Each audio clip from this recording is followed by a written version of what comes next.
Hello dear students, तो आइए बेटा आज के इस वीडियो में हम अपना टॉपिक स्टार्ट करने जा रहे हैं collision and the types of collision. Clear. और जो कोलिजन के टाइप्स हैं उनमें से हम एक टाइप समझेंगे आज, elastic collision in one dimension. काफी इंपॉर्टेंट टॉपिक है elastic collision in one dimension. तो चलिए सबसे पहले समझते हैं व्हाट इज कोलिजन। देखिए बेटा, मान लीजिए दो बॉडी हैं एक दूसरे के साथ फिजिकली टकरा रही हैं एक दूसरे के साथ, तो हम उसको क्या बोलेंगे? कोलिजन। क्लियर। या फिर जरूरी नहीं है कि दोनों बॉडी एक दूसरे से फिजिकली कोलाइड करें। अगर एक बॉडी की वजह से दूसरी बॉडी का रास्ता चेंज हो जाए बिना टकराए भी अगर एक बॉडी की वजह से दूसरी बॉडी का रास्ता चेंज हो जाता है उसे भी हम क्या कहेंगे? कोलिजन। देखिए मान लीजिए हमारे पास यहां एक मेटल है, क्लियर है, और यहां भी मैग्नेट है और यहां भी एक मैग्नेट है। ये मैग्नेट का नॉर्थ पोल, ये भी नॉर्थ पोल, क्लियर है। ये मैग्नेट इस तरफ मूव करती आ रही है लेकिन इससे टकराए बिना ही वो अपना रास्ता बदल लेती है, तो हम इसे क्या कहेंगे? कोलिजन कहेंगे। क्या कहेंगे? इसे भी कोलिजन। मतलब आपस में टकराए नहीं है वो, लेकिन एक दूसरे के पास आते ही अपना रास्ता बदल लिया उन्होंने, तो हम इस टाइप के कोलिजन को बोलेंगे, इसको क्या बोलेंगे हम? कोलिजन। बात समझ में आई है बेटा? या तो दोनों बॉडी फिजिकली एक दूसरे से कोलाइड करें या फिर कोलाइड तो ना करें लेकिन एक दूसरे के रास्ते को बदल सकते हैं वो, तो उस कोलिजन को उसे बोला जाता है कोलिजन। क्या बोला जाता है इसको बेटा? कोलिजन। बात समझ में आई है? कोलिजन क्या है? अब देखिए कोलिजन के आगे फर्दर टाइप्स हैं, जैसे इलास्टिक कोलिजन।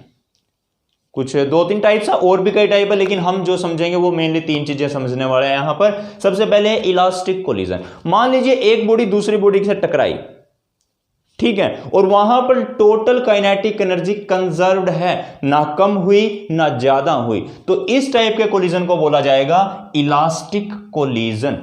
टकराने से पहले जो उनकी काइनेटिक एनर्जी थी और टकराने के बाद जो काइनेटिक एनर्जी है वो सेम है, तो इस कोलिजन को बोलेंगे इलास्टिक कोलिजन। बात समझ में आई? जब वो एक दूसरे से टकराए, टकराने से पहले जो एनर्जी थी काइनेटिक एनर्जी और टकराने के बाद जो काइनेटिक एनर्जी है दोनों सेम है, तो इस कोलिजन को नाम दिया बेटा हमने इलास्टिक कोलिजन।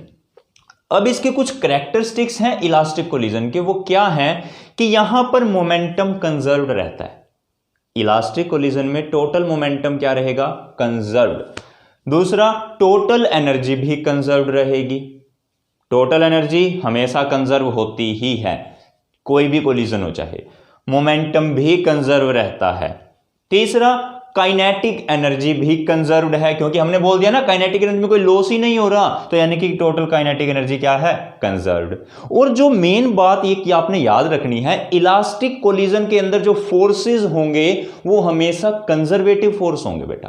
कैसे फोर्स होंगे? Conservative forces.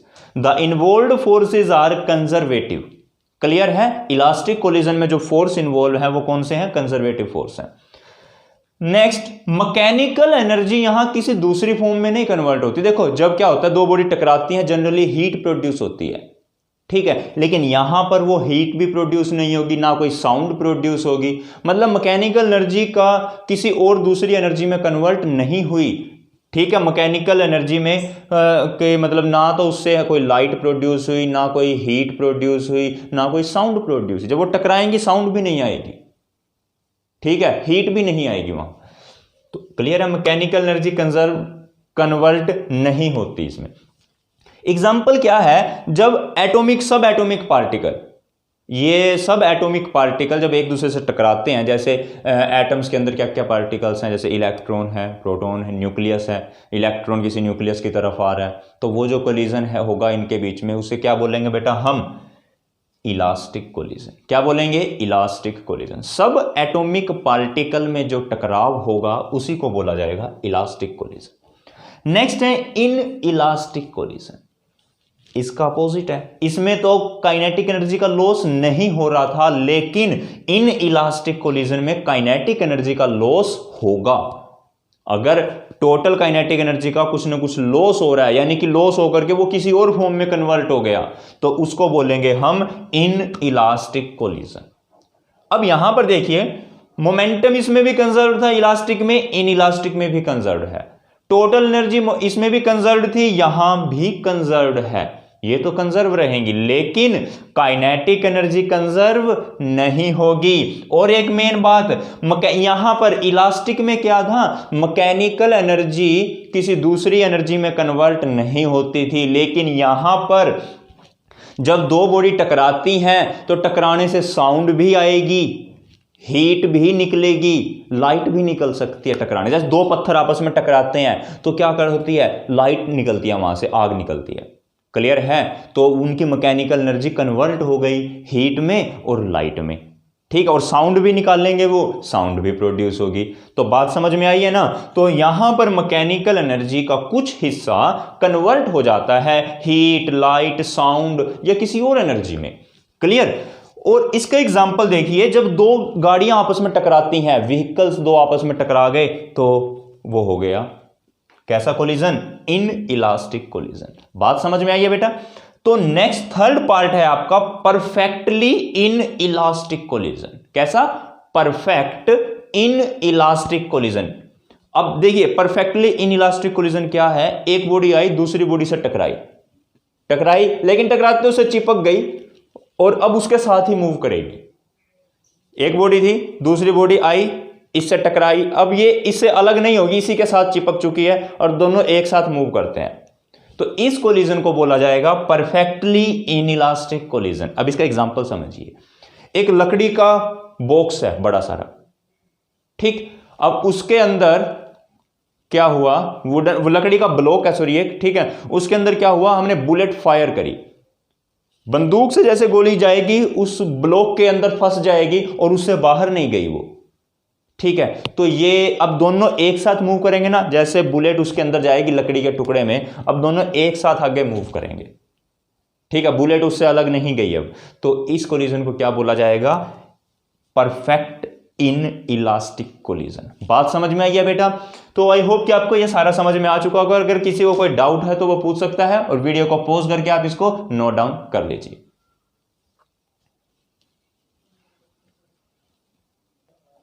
तो बेटा देखिए आप यहां पर हम समझते हैं अब elastic collision in one dimension. मान लीजिए दो बॉडीज हैं ए और बी, ए वेलोसिटी u1 से मूव कर रही है, बी वेलोसिटी u2 से मूव कर रही है। ए का मास m1 और बी का मास m2, दोनों एक दूसरे से टकराए दोनों एक दूसरे से, टकराने के बाद फिर अलग हो गए एक दूसरे से।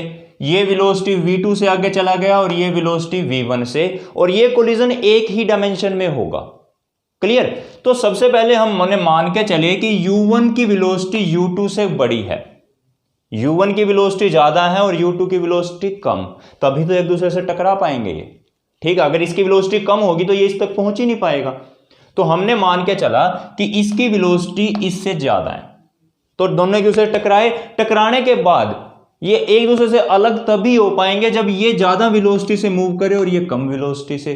तो मतलब कि बेटा टकराने के बाद ये वेलोसिटी ज्यादा हो गई इस वेलोसिटी से, v2 is greater than v1, और यहां पर u1 is greater than u2। बात समझ में आई? सिंपली दो बॉडी थी, एक दूसरे से टकराई, टकराने के बाद आगे चली गई, एक ही लाइन में हो रहा है ये सारा का सारा काम, इसीलिए इसको बोला जाता है वन डायमेंशनल कोलिजन। क्या बोला जाता है इसको? One dimensional collision. क्लियर है? अब आपको पता है कि टोटल मोमेंटम क्या रहता है, कंजर्व्ड। क्लियर? तो by the law of conservation of momentum, अब हम यहां कंजर्वेशन ऑफ मोमेंटम अप्लाई करेंगे। आप देखिए टकराने से पहले इस बॉडी का मोमेंटम कितना था, m1 u1, प्लस इस बॉडी का मोमेंटम कितना था, एक मिनट देखिए आप यहां पर हम लिख लेते हैं momentum before collision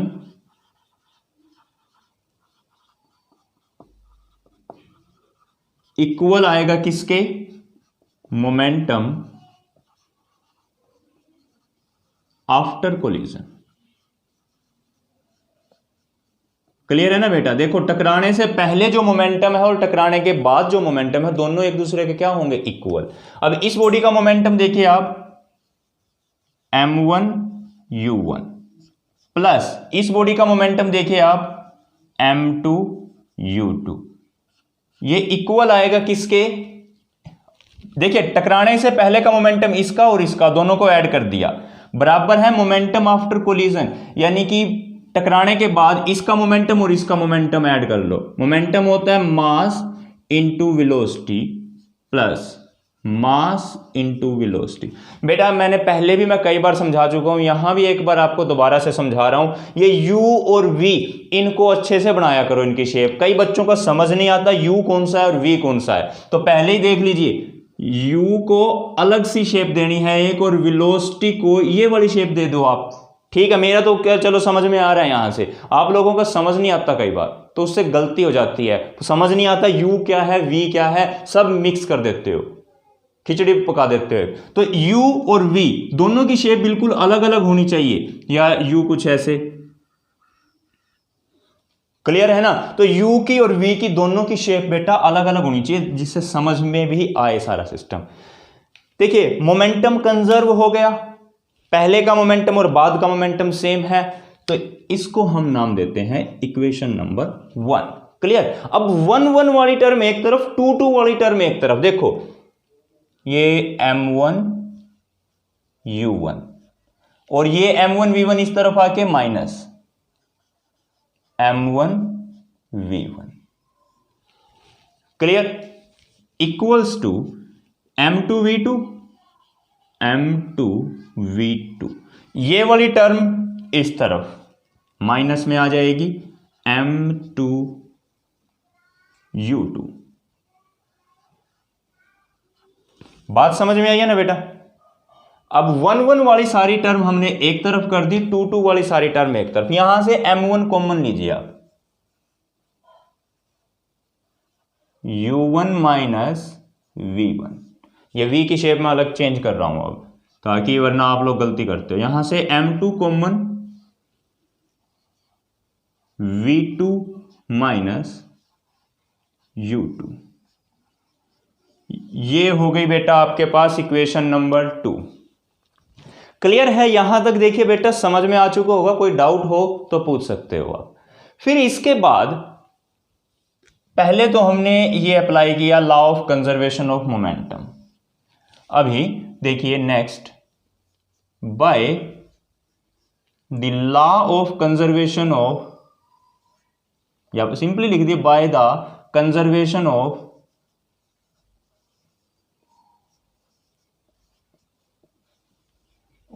kinetic energy. आपको पता है कि टोटल काइनेटिक एनर्जी भी कंजर्व रहती है, तो टकराने से पहले की एनर्जी और बाद की काइनेटिक एनर्जी दोनों सेम होंगी। तो टकराने से पहले इसकी काइनेटिक एनर्जी क्या थी, half m1 u1 square, plus इसकी काइनेटिक एनर्जी क्या थी, half m2 u2 square, equal आएगा। देखो काइनेटिक एनर्जी बिफोर कोलिजन बराबर आएगी काइनेटिक एनर्जी आफ्टर कोलिजन, यानी half m1 v1 square plus half m2 v2 square. Clear है बेटा, समझ में आया। अब यहां 1/2 1/2 1/2 1/2 ये सारे एक दूसरे से क्या हो जाएंगे, कैंसिल। देखिए मैं इसको जरा यहां पे करता हूं, नेक्स्ट लाइन में आपने लिखना है m1 u1 square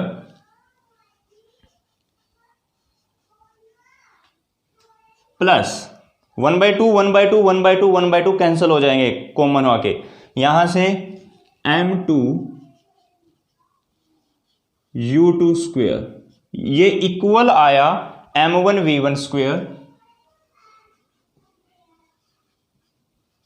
plus m2 v2 square. Clear है बेटा। अब दोबारा से आपने वही काम करना, 1 वाली सारी टर्म एक तरफ और 2 वाली सारी टर्म एक तरफ, m1 u1 स्क्वायर माइनस ये इस तरफ आके माइनस का m1 v1 स्क्वायर, ये बराबर है इधर क्या है m2 v2 स्क्वायर माइनस ये u वाला इस तरफ आके माइनस का m2 u2 स्क्वायर। क्लियर है बेटा, समझ में आ चुका होगा आपको। अब देखिए यहां से m1 को कॉमन निकालिए आप, u1² माइनस v1² बराबर, यहां से m2 कॉमन निकालिए, v2² माइनस u2 का स्क्वायर। क्लियर है बेटा? आई होप कि आपको यहां तक समझ में आ चुका होगा। अब जरा इसको ओपन कीजिए, देखिए a² माइनस b² का फॉर्मूला लगाइए, a minus b a plus b, तो इसका मतलब m1 into u1 minus v1 into u1 plus v1। a² minus b² का formula a minus b a plus b equals to m2 v2 minus u2 v2 plus u2। ये v1 है और ये v2 है। Clear है बेटा? समझ में आया? तो ये हो गई आपकी इक्वेशन नंबर 3। तो अब देखिए इक्वेशन 3 को इक्वेशन 2 से डिवाइड कर देते हैं।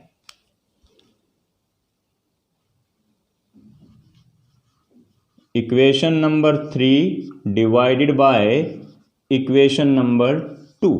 तो देखिए बेटा m1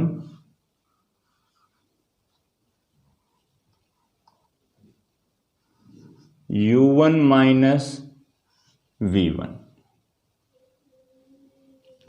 देखो इधर क्या है, m1 u1 माइनस v1, इधर m1 u1 माइनस v1, ये कैंसिल हो जाएंगे एक दूसरे, क्योंकि ये इक्वेशन डिवाइड में ये इक्वेशन आएगी, कैंसिल हो जाएंगे। तो आपके पास क्या बचेगा? इधर केवल ये बचेगा u1 प्लस v1, बस इक्वल्स टू। अब देखिए ये m2 है, इस m2 को कैंसिल कर देगा, v2 माइनस u2 है, ये कैंसिल हो जाएगा v2 माइनस u2। तो इधर क्या बचेगा? v2 प्लस u2, या यूं कहें u2 प्लस v2। क्लियर है बेटा? समझ में आ चुका होगा आपको? ठीक है, तो चलिए काम कीजिए, पहले जल्दी से वीडियो को पॉज करके आप यहां तक नोट कर लीजिए। ठीक है बेटा, नोट कर लिया होगा आपने। अब एक काम करते हैं, हम यहां से v2 की वैल्यू फाइंड आउट करते हैं। तो यहां से देखिए बेटा u1 plus v1 minus u2, ये आपका इक्वल आएगा v2 के। क्लियर है? यहां से मेरे पास v2 की वैल्यू आ गई। अब इस v2 की वैल्यू को इक्वेशन 1 में पुट करना है आपने। तो put value of v2 in equation 1। ठीक है, इस v2 की वैल्यू को हमने यहां इक्वेशन 1 में पुट करना है। क्लियर? तो चलिए पहले जल्दी से आप इसको भी नोट कर लीजिए, वीडियो को रोक के, फिर मैं इसको रब कर देता हूं।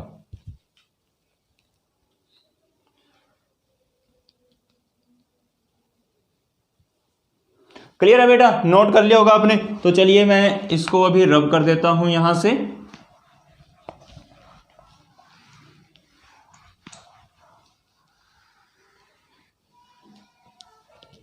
तो अब देखिए बेटा क्वेश्चन कुछ नहीं, बड़ा इजी हो चुका है। इक्वेशन 1 में आप देख सकते हो, आपने लिखा होगा पहले m1 u1 था प्लस m2 u2 बराबर m1 v1 plus m2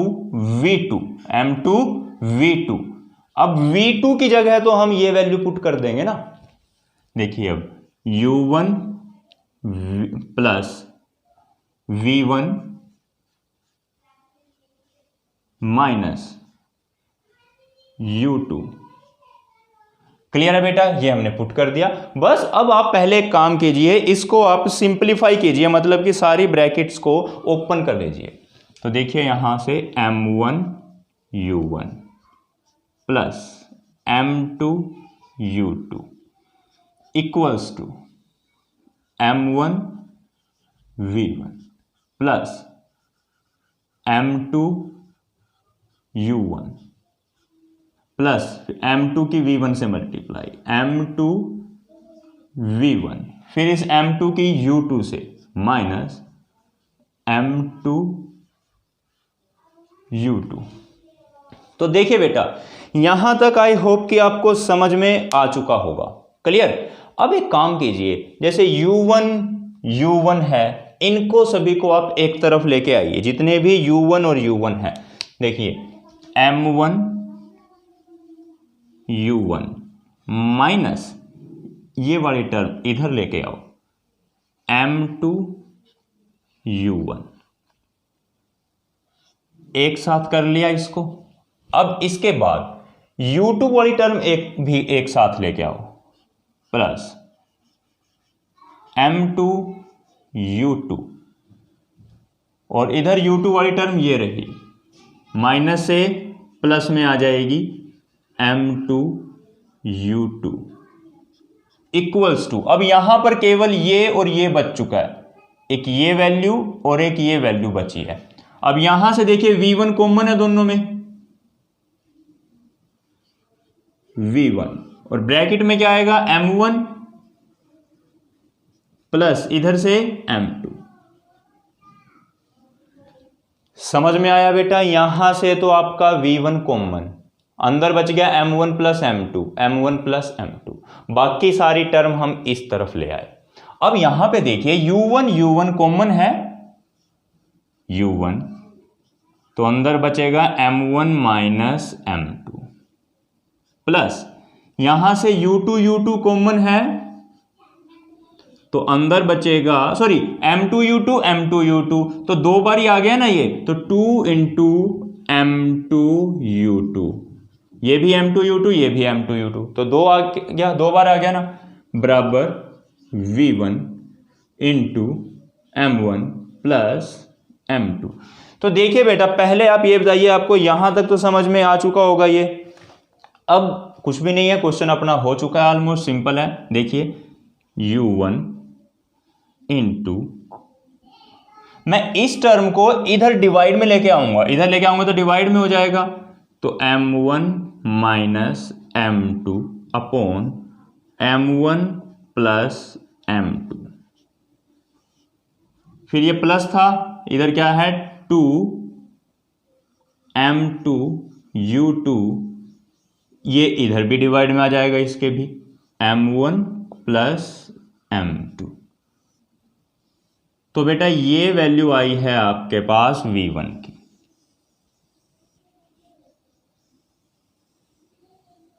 clear है? अब अपने पास 3 इक्वेशन हो चुकी थी, ये हो गई आपकी इक्वेशन नंबर 4। मतलब हमें फाइंड क्या करना था भाई, यहां पर एक बात समझने की कोशिश कीजिए कि कोलिजन के बाद बॉडी की वेलोसिटी कितनी हुई, तो v1 हुई फर्स्ट बॉडी की वेलोसिटी। सेकंड बॉडी की वेलोसिटी कितनी होगी, तो आप ऐसे ही निकाल सकते हो, पूरा सोल्व करने की जरूरत नहीं है, डायरेक्ट लिख दीजिए सिमिलरली। क्या देखिए u1, बस 1 की जगह 2 लिख दो, 2 की जगह 1, बात एक ही आ जाएगी, u1 की जगह u2, m1 की जगह m2, m2 की जगह पर m1, डिवाइडेड बाय, नीचे दोनों प्लस में ही है तो m1 प्लस m2 ही रहेगा, प्लस 2 m2 की जगह पर m1 लिख दो, u2 की जगह पर u1 लिख दो, डिवाइड बाय, वही दोनों प्लस में है ना, तो m1 प्लस m2, ये v1 था, यहां आ गया v2। बस जैसे हमने इक्वेशन 4 को डिराइव किया, उसी तरह से हमारे पास इक्वेशन 5 आ जाएगी, तो आपने डायरेक्ट लिख देना इसको। तो क्लियर है बेटा? समझ में आया? तो आप वीडियो को पॉज करके काम कर सकते हैं, इसको यहां तक नोट कर सकते हैं।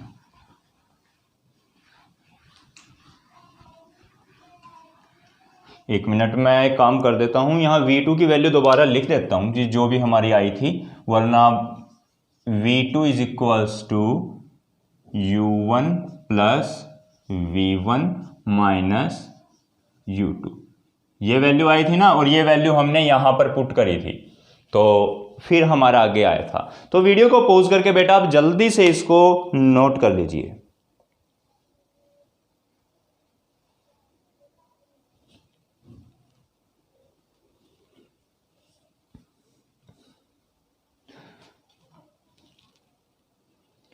तो क्लियर है बेटा। यहां पर अब देखिए हमारे पास इक्वेशन 4 आई थी v1 की वैल्यू, इक्वेशन 5 में आई थी v2 की वैल्यू।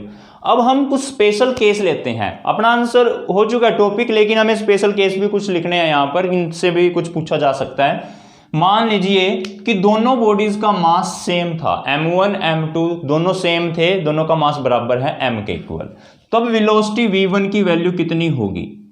देखिए यहां भी m यहां भी m, ये तो कैंसिल ही हो जाएगा, m माइनस एम 0, तो ये वाली सारी टर्म तो बेटा 0 बन गई, ठीक है ना, क्योंकि m1 m2 दोनों की वैल्यू m है, तो m माइनस m 0 हो जाएगा ये तो सारा। तो इधर आ जाओ अब 2 m2 की जगह m लिख दो, u2 की जगह u2 divide by m1 plus m2, m plus m 2m। तो यानी कि बेटा v1 बराबर 2m से 2m कैंसल, u2। क्लियर है बेटा। पहले तो ये बताइए आपको समझ में आया, v1 की वैल्यू किसके इक्वल आएगी? u2 के इक्वल आ जाएगी। अब ऐसे ही ये भी निकालिए आप, v2 बराबर, ये तो वैसे टर्म 0 m माइनस m 0 हो जाएगा, इधर बचेगा 2m u1 अपॉन 2m। तो इसका मतलब v2 बराबर u1। बस क्लियर। एक केस 1 में अपने पास ये दो रिजल्ट आ चुके हैं। अब केस 2, दोनों बॉडीज का मास तो सेम है, लेकिन सेकंड बॉडी रेस्ट पे थी, ये मान लिया हमने कि u2 की वैल्यू कितनी मान ली? 0। तो अब देखिए बेटा, ये टर्म वैसे 0, m1 minus m2, m minus m 0 हो जाएगा ये वाले टर्म में, प्लस यहां पे u2 को 0 पुट कर दो, u2 की वैल्यू 0 होगी, तो सारा ही आंसर नहीं 0 आ जाएगा। तो सिंपली बेटा v1 की वैल्यू तो 0 हो गई, क्योंकि देखो m माइनस m 0 और ये u2 0 पुट कर दिया तो सारा रिजल्ट 0 हो गया। अब और क्या हो सकता है, यहां पर क्या पॉसिबिलिटी बनती है कि m2, अब v2 की वैल्यू निकालते हैं, मतलब कि फर्स्ट बॉडी की वेलोसिटी तो क्या रह जाएगी? 0 रह जाएगी। अब अच्छा, वेलोसिटी v2 की बात करें तो m माइनस m, ये तो 0, प्लस 2 m1 की जगह पर m, u1 की जगह पर u1, फर्स्ट बॉडी की velocity u1 upon 2m। Clear है बेटा। तो इसका मतलब हमारे पास क्या आया? v2 की वैल्यू आ जाएगी u1 के इक्वल। क्लियर है ना बेटा, समझ में आ चुका होगा। तो इसको आप नोट डाउन कर सकते हो। और थर्ड केस और समझ लेते हैं हमने मान लिया कि जो सेकंड बॉडी का मास है फर्स्ट बॉडी के मास से बहुत बहुत ज्यादा बड़ा है, तो इसका मतलब हम m1 को इग्नोर कर सकते हैं। ये इतना छोटा है m1 कि इसकी वैल्यू को आप इग्नोर कर सकते हो। तो बचेगा क्या? m2 बचेगा बस आपके पास। तो अब देखिए यहां पर v1 की वैल्यू क्या आएगी? v1 is equals to, m1 को तो आपने इग्नोर कर दिया, बचा m2।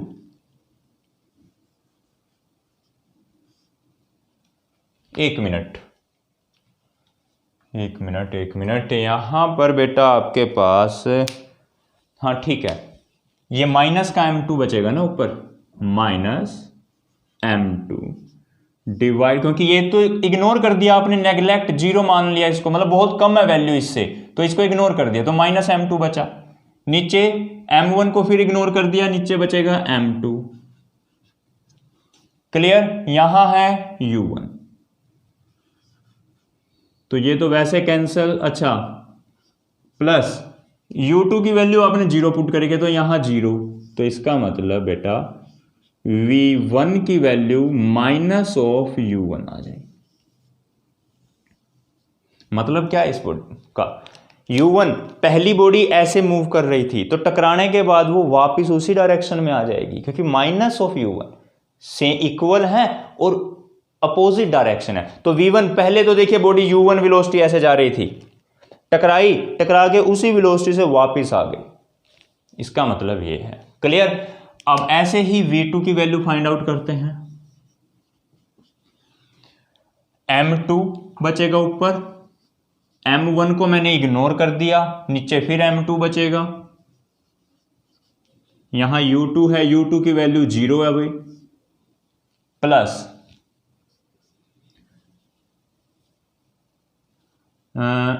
यहां पर बेटा 1 मिनट आपके पास, हाँ ठीक है, M1 को तो हमने ऑलमोस्ट नेग्लिजिबल मान रखा है ना, तो ऑलमोस्ट 0, तो ये सारी टर्म ही खत्म हो जाएगी, ठीक है, तो ये भी 0, तो इसका मतलब बेटा सेकंड बॉडी की वेलोसिटी तो 0 हो जाएगी। यानी अगर ये वाला केस होगा तो क्या रहेगा, जो सामने एक बॉडी थी, एक बॉडी ऐसे गई टकरा के वापस आ गई, और जो पहले वाली बॉडी है वो अभी भी वहीं की वहीं है, ये ऐसे गई और ऐसे आ गई, मतलब जैसे हम कोई चीज़ हिट करते हैं, दीवार से गई टकरा करके उसी वेलोसिटी से वापस आ गई, ये वो वाला केस है। क्लियर है, समझ में आया? तो चलिए बेटा वीडियो को पॉज करके इसको नोट डाउन कर सकते हैं आप।